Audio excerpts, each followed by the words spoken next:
Hello, everybody, and welcome to Pastrami Nation, the meat of pop culture. My name is Nolan Smith, and joining us today for Pastrami Nation, we have Rebecca Benson, Hello. and we have the one and only Kevin Hoskinson. Hey, guys. And joining us for this interview, he's been on our podcast before. He has a brand new book out on Kickstarter right now called The Polar Paradox. We'd like to welcome Frank Martin. Hello. Yeah, Frank. Welcome back. Thank you. Good to be back. Oh, great. So let's go ahead and I wanted to go ahead and pass the mic to Rebecca. Sure. Yeah. So as we just said, welcome back. And if you could please tell us a little bit about Polar Paradox. Sure. Polar Paradox. It's a two-part sci-fi adventure comic. There's a little bit of mystery in there too. Fairly basic premise. A group of scientists, they're uncharting waters off the coast of Antarctica. This takes place in the near future, and they go missing. So then a group of rescue divers have to go in after them, and they go to this uncharted world, and they encounter crazy sea life, and it's kind of a real treacherous mission. Awesome. Thank you. Very cool. So what? You don't have to tell me when you could go pee-pee. You could just go. You know that? Real life, everybody. This happens. Right. Yep. It happens a Oh, lot. Mommy, she would love to know. Wonderful world of zooming from home. Right. Absolutely. So yeah. So I got. We all had the chance to read the book earlier. I thought it was fantastic. What were kind of some of your main inspirations for writing this book? I mean, it's got elements of all kinds of cool sci-fi, stories that I love. It kind of reminded me a little bit of like Journey to the Center of the Earth type stuff. Yeah. I mean, I played on a lot of the classic sci-fi stuff in devising the story, but really the main inspiration didn't come from a work of fiction at all. I read National Geographic religiously, and cool. I got a subscription, and I read it cover to cover every issue. And a couple years ago, they did a story that was basically the first half of the premise. A bunch of scientists, they cut a hole in the ice. They go diving into a place nobody's ever been to before, and they snapped a whole bunch of pictures of all these crazy animals that evolved in all these wild paths. And I'm like, this is perfect for a sci-fi setting. So I was kind of developing ideas and pitches with an artist at the time. So I kind of screenshotted a bunch of these images, a bunch of these animals, and I said, what do you think? Can you into this world? And he goes, absolutely. So we ran with it, and before we know it, we have a comic. Cool. Makes me want to go back and read all those National Geographics. I was the same way. Every month I would buy them, read them cover to cover because just real life is so inspiring. So man, I cool. stole a whole bunch of stuff. It's not just the pictures too. It's also the details that are in the story. And I kind of nitpicked and grabbed them, and I threw them in the book. Like for instance, they were talking about how it was so cold when they were doing this mission that they would cut a hole in the ice, and they would go grab their gear, and they would refreeze before they had a chance to dive in. Oh wow! So, yeah, that's so cool. that was a little detail I kind of took out of the story, and then I threw it into the comic. So a little stuff like that lends a little scientific credibility to the book. That's great. No, and you did mention that you were tossing this idea around with the artist. How did you connect with the artist for this book? So we met at a local con. It wasn't too big. It was kind of a regional con, and I was tabling, selling some of my books, and he was attending, walking around, and he said, "Wow, these are really cool. You a comic writer?" And I said, "Yes." And he said, "I'm an artist. I think he went to the Joe Kubert School of Art, so he definitely he has got a great background." And we talked a little bit. We exchanged information. We started emailing back and forth, and kind of just hit it off. And it doesn't really. A lot of times it doesn't work like that. Sometimes you guys just aren't on the same page, and we can't figure out how to start a project. But this was one of the ideas I was really into, and he was super into it too. He developed a whole bunch of different designs for the suits and the submarine, so he was super into it. And as a writer, it's awesome to find an artist that wants to draw something you want to write. You don't want to force anything on them to make them do something that they're bored with or just not into.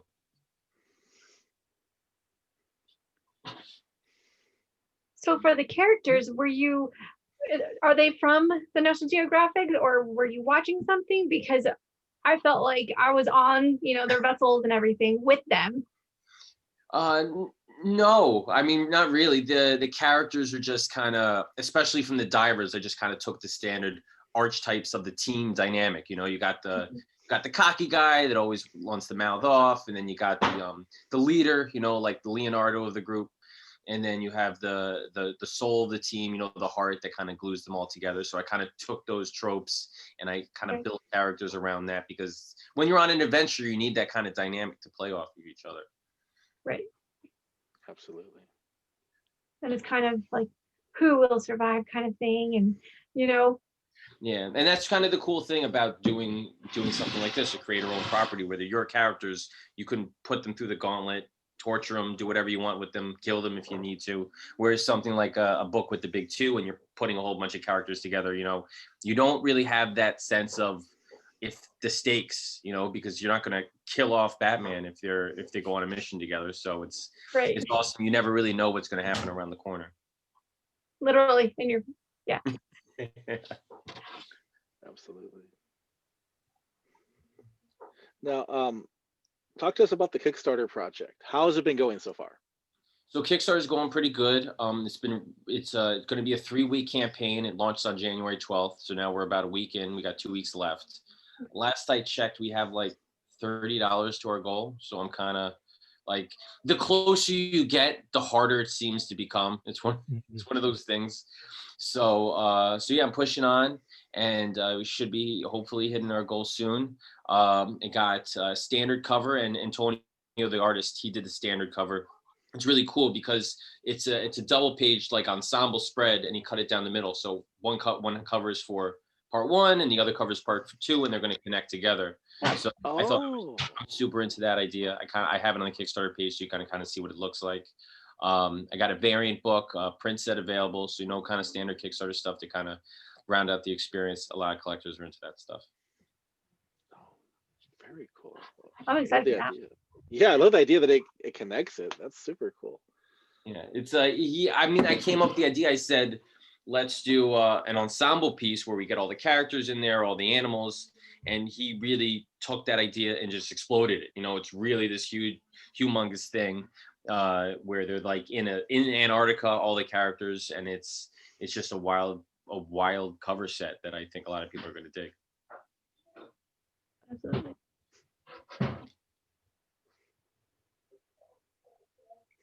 You got that creepy squid in there right on the cover. That one of the cool parts of the book, like I'm just looking at him. I mean, yeah. He throws a whole bunch of different animals in there. There's on the other side, I think we got crabs and sharks. So the animals is one of the more fun parts of definitely the story. Definitely, and I gotta say, the art here is just outstanding, man. I mean, Lily, go get mommy. So that's your water. I can't fill it up. I'm talking. You could if you wanted. We would wait. But yeah, I was saying the art here is just absolutely amazing. So detailed, and once you get to that the hidden part, and you see the animals and the lush environment, like the double page spread where it opens up. Ooh, man, yeah, that's my art team. This is the anchor and the colorist. Antonio did it all himself, and he initially didn't want to do the colors. He was kind of hesitant to do it, and I said, you know what, just give it a shot, see how they came up with. And talking to people, the colors is one of their favorite parts of the art. They really pop, and especially we had to do that because when we're down underwater, there's no light source. There's no sun, so we had to find a way to light the scene. And luckily, a lot of animals down there that have bioluminescence, they light themselves up. So we kind of took that idea and ran with it to make them get wild colors on the jellyfish and the squid and all that stuff. And it's well achieved. I mean, I don't feel bad sharing this picture because I know you shared it on the social media, but that I share. I go crazy. I mean, I'm not that worried about spoiling or anything to drive people in. So yeah, definitely that one image of jellyfish attacking the squid. Yeah. It drives people crazy. It does. Yeah. I don't know. There's just something about it. You want to keep looking at it, but you don't. Like, Right. Especially that, you know, oh shoot, what's gonna happen now? It's a weird story because when I talk to people, it has elements of horror, but it's not. I wouldn't really book it as a horror book. You know, I wouldn't market it like that. Right. But there are some people that they're scared of swimming in the ocean. You know, but they're in. I've spoken to one guy. He's into sci-fi, but he doesn't like the ocean. So these are kind of his love and his hate are kind of combined a little. And he's like, it was terrifying me, but I couldn't stop reading it. So Right. it definitely has that horror element vibe to it a little, even though it's just not a straight up horror book. Mhm. right. Yeah, it wasn't quite, or like you said, and it, you know, very family friendly, and you know, you don't really have to worry about too much. Yeah. It's not meant to scare, not Right. meant to have the gore, but yeah, there's eels and they attack you. So Yeah. it's a little terrifying at times. Go find mommy. She's on her bike. Oh man. Never ends. I guess you could say. No, we understand. So can you tell us just a little bit about your kind of your history with writing comics? How long have you doing it for? I started writing. I would just say I fell in love with writing when, you know, in elementary school, the teacher always gives out creative writing assignments. They tell the kids to write stories, and then they move on to something else and they go on another assignment. I kind of love that idea, so I kind of never stopped writing. You know, kids, especially when they're young, they want to write for their favorite characters, and that moves to fan fiction. So that I kind of continued on that trajectory. So I primarily became a prose writer, you know, writing short stories and writing novels, but I always read comics. So at some point in time, my love of writing and my love of comics kind of collided, and I gave it a shot to try to write comics. And I've been at it for a couple years now. It's a steep learning curve. It's totally different, you know, than writing prose. A lot of the building blocks are the same as far as characters and story, but I consider comic writing like putting a puzzle together. You know, there's a lot more pieces involved. And so I've taken a bunch of classes, worked on short stories. Nolan and I spoke about the Macabre Motel, which was like my one shot. So I guess I went from short stories to kind of building up into this two-parter, which is a little bit of a mini series. Right. Very cool. Okay. Are you able to like talk about little tidbits about part 2? There we go. Oh, what's going on with part 2? I'm lettering it now, and I've never had this this feeling where I'm working on something that's a continuation of another story, and I'm super excited about it, and I want to share it to people, but nobody's read part 1 yet, so it's like it's weird to share something that don't have context for. So yeah, I would say I'm about 90% done lettering it, and I'm lettering it as the pages come in. So I'm still waiting on the final art, but we're almost done. It should launch in June or July. So not too long from now. And the way I describe the story is that it's the polar paradox. So part 1 deals heavily with the polar side of things. You know, it's the diving in Antarctica, the adventure side, and in part 2 we really get heavily into the paradox side. It's more story driven, it's more plot heavy, and we really lean hard on the mystery side of the adventure. Oh, see, now you're gonna make us I wait a can't long wait for time. that. Yeah, like I want to read it now. You're gonna have to wait. I had a lot of fun with this book because I played around with some splash pages and some double page spreads. So it was just cool just playing around with stuff and seeing what works. And Antonio was great because I wrote some stuff in the script, and I said to him, I have no idea if you're going to be able to envision what I'm writing here. So if you don't, just let me know and I'll kind of map it out for you. And I did, and I'm the worst artist ever. So it's kind of just crazy blueprint of just chicken scratch all over the place. And then it's weird to do that, send it to him, and then he sends me back exactly what I was asking for. So it was a great working experience. Nice. I want to hold it, but what if I want to drink it? Then you got to let go. That is true.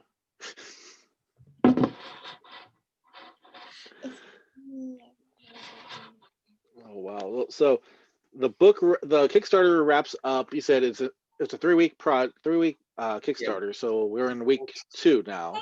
Yeah, we just started week 2. You want to show them your Elmo Potty book? I don't know if copyright will let you. Yeah, I got 2 weeks left.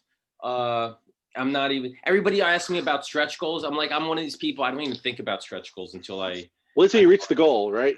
Yeah, that's when I start thinking about it. I mean, I never count my chickens before they hatch. I'm too much of a pessimist to do that. And we'll make sure we put the link for the Kickstarter on. If you're watching this on YouTube, it'll be in that link. If you're watching the audio version of this, it'll be in the description on your audio part. So make sure you check it out. Frank Martin has delivered some amazing books in the past, and if you're backing his Kickstarter, like, he's going to deliver. This isn't somebody that, like, you're backing him and then 3 years down the road you're like, whatever happened to that Frank Martin guy? He delivers. I wish people thought about me when I leave their lives, but I don't launch a project unless I'm at least 90% completed with it. So then by the time the project campaign ends, I will be 100% complete, because I have so much stuff lined up that if I don't have something finished, if I have to say, oh, now I got to go and finish it, everything else just gets backed up. So yeah, as soon as this campaign ends, I place the print order with the printer the next day. And I try to fulfill. So I have fulfillment set for March, but I wouldn't be surprised if people start getting their books by the end of February. So because it's just, as soon as I place the print order, my printer's pretty quick, and then I send out books as soon as I get them. But the only thing that holds things up at this point is the postal service, because it takes like a month and a half to get books. Yeah, and that's out of everybody's hands. Yeah. Have you? I sent out your Macabre Motel, like, I don't remember, a week and a half ago. Yep, I got it yesterday. Oh. So there we go. Is it in good shape? It did. Yeah. Thank you. Oh, I appreciate it. Last time I sent him a book, he told me it looked like a dog got a hold of it or something. And I've been in the postal service too. Yeah. Because you just don't know. But nope, this one, it's right there. It arrived perfect. It's just the cost of doing business. You got to assume at least 1 or 2 packages are going to come damaged or missing, but for this last campaign it was more than normal. So oh really? Yeah, I had one guy that said, your package arrived in my mailbox, it was open and there was nothing inside, so he delivered it an empty thing. So wow. Well, at least I didn't have that happen. I mean, I gotta at least be happy about that. So, but yeah, hi David. Now I gotta ask you, because you've done Kickstarter quite a bit. Now, for somebody who's thinking, if Kickstarter is a viable option, like what advice would you give them if they're thinking about launching a Kickstarter? So my advice for somebody that's not familiar with Kickstarter, never done it before, is that it's more of a path to success rather than a means to success, if that makes any sense. Meaning that you can't just put your book on there. It's not Field of Dreams. If you build it, they will come. You still have to really put the work in before you ever launch, and build up an audience, build up a following, mailing list, whatever you have to do. You have to get your strategy, your game plan in order before you hit the launch button. So yeah, it's creating the thing is probably the easiest part. The hardest part is rallying people to your side to back it. So don't expect to just put it on there, tell you what the story is about, put a couple images, and be funded. You have to have realistic expectations. You got to put the work in. And if you do that over time, Kickstarter becomes a cumulative effort where every campaign you run, you're going to get a little bit better. The backers that like your work will follow you, and your reach will get bigger. So just patience and put your head down and start working. There we go. And you had mentioned going to a local, like a little Comic Con. Once we can do that, do you think that that's an option for you later down the road? I like local cons for a whole bunch of reasons. Obviously, they don't have you're in the way.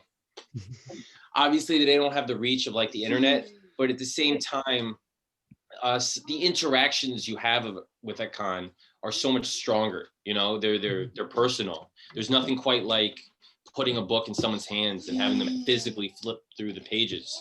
So while you might reach more people doing social media online, you might make more of an impression on someone if you pitch them face to face and you see them face to face. So I never rule out cons. I still have people that I met at my very first convention like 6 years ago that still follow me. So you can't rule them out. It's all part of the big package, you know. You can't. There's not any one thing that's going to contribute to success. It's all kind of part of the package. Right.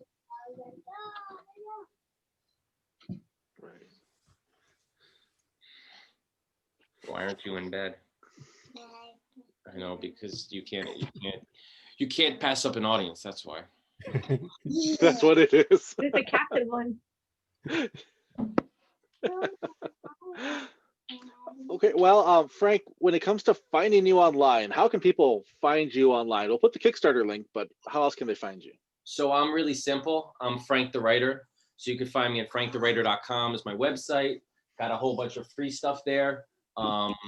And you can sign up for my mailing list. That's the easiest way to follow what I'm into. Also, Twitter, Instagram, Facebook. I'm at Frank the Writer there as well. So yeah, I'm pretty easy. Great handle, man. Like, that's gold, right? Like, how many writers named Frank out there, and you were able to get Frank the Writer? Like, that's. You know what? I have a funny story with that. So I grabbed Twitter and Instagram at Frank the Writer. But in Facebook, they have handles. So if you have like an author page or whatever, you could put in a handle and it'll go right to it. But somebody already had Frank the Writer. Oh no. So I was like, I can't have it being the only one that's not part of the same thing. I was Frank the author or something like that. Frank Martin author. Oh no. But there's a so somebody told me that if somebody has a handle and they haven't posted in a long time, you can contact Facebook and they'll yank it and give it to you. So wow. So I did that. I was a little sneaky. I messaged Facebook and I said, this person haven't posted. I would like this social media handle. And they gave it to me. So I was a little bit of a thief there. But you know what? I got the trifecta. So they weren't using it. And Frank the Thief doesn't work though. Yeah. No, Frank the Writer works. Across all platforms, Frank the Writer. It does. See?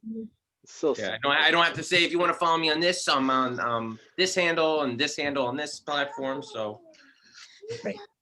nope, it's really easy. So make sure follow Frank Martin, Frank the Writer.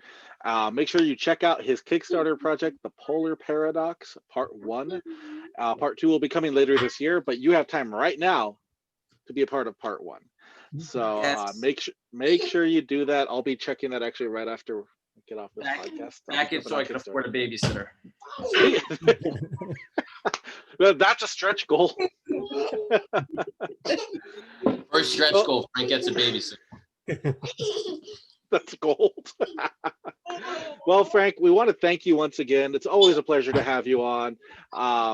And we definitely look forward to more of your works in the future and more for the Polar Paradox. So. Stop, I can't hear. But thank you again, Frank. We really appreciate your time. Thank you. I'm sorry, my gremlins aren't in bed. You are perfectly fine, man. No worries. All right, signing off. This is Nolan Smith. We are Pastrami Nation. We are the meat of pop culture.